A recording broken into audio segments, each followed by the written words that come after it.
Today I want to talk about the San Francisco 49ers and why I think even with the loss of Michael Crabtree, this team is still poised for success and they will still be just as good as they were in the previous season.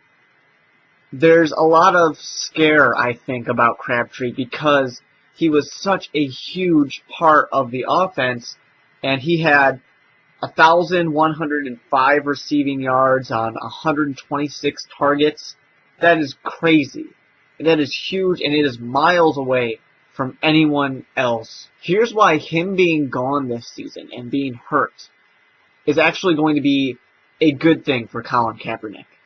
Yes, you're going to lose your number one target, but throughout the entire season, well, at least the games that you were playing in, you had one guy. Only one guy that you looked at. Only one guy you went to. And that was Crabtree.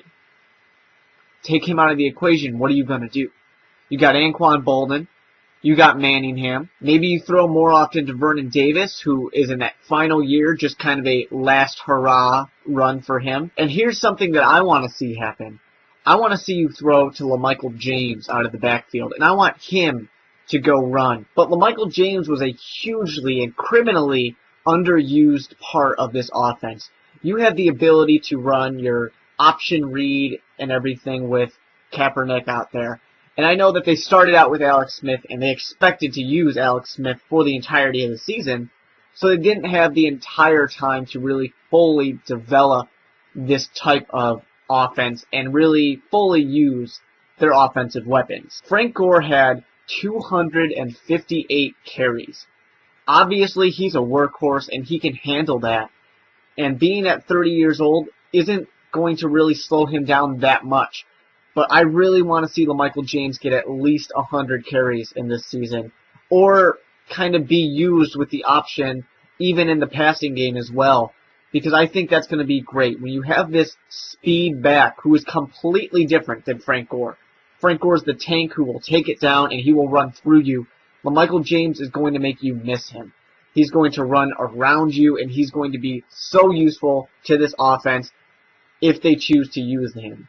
And I think that you got Harbaugh out there. He's already proven to be a great offensive mastermind. So I think he will be very successful in figuring out how to make LaMichael James a big contributing factor of this offense.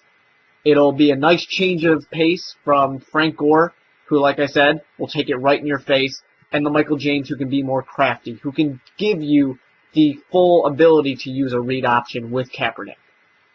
And that will help make up for your loss of Crabtree. But even without Crabtree, you're going to have to look somewhere else. And I think Kaepernick needs to look somewhere else.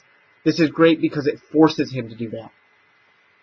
When you're only throwing to one guy, defenses can kind of hone in on that guy and make sure he doesn't work and he's not successful.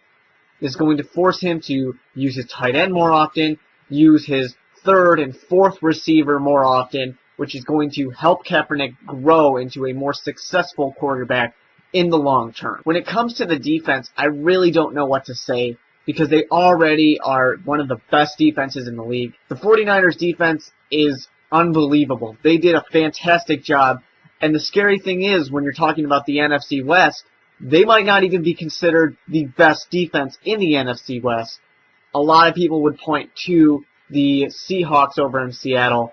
I still have faith in the 49ers defense. I just want to see the same old defense used with this new kind of, I don't want to say a new offense because they did a great job with the read option and with Kaepernick as well. But I think part of that contributes from a surprise. Now that you've had a full offseason to really work and to really develop this player, this kind of offense, and what you want to do, kind of get some trick plays in there as well. And LaMichael James will help that when he gets more than 27 carries. So I think the key to success for the 49ers, don't touch your defense, let them do what they've been doing, and then just reinvigorate the offense. Get a little more into the read option, because you know that the Seahawks are going to be going more read option, and you know they have a tough defense. And if you want to compete with them, which without a doubt the 49ers can compete with them, you have to do the same thing. And LaMichael James is a key part to using the read option as well as you can. Unfortunately for 49ers fans, there is a possibility that your team could start 0-2. They have a tough start with Green Bay coming into San Francisco. That's going to be a tough one. And then the primetime matchup week 2 against the Seattle Seahawks. That one's going to be unbelievable. I expect them to lose that one, unfortunately, because it's going to be in Seattle. And I think this series is a split. I say each team takes their home game because these teams are so evenly matched. When you play Houston, that's going to be tough as well, but I think they will have an advantage because I think Kaepernick is a better quarterback than Matt Schaub.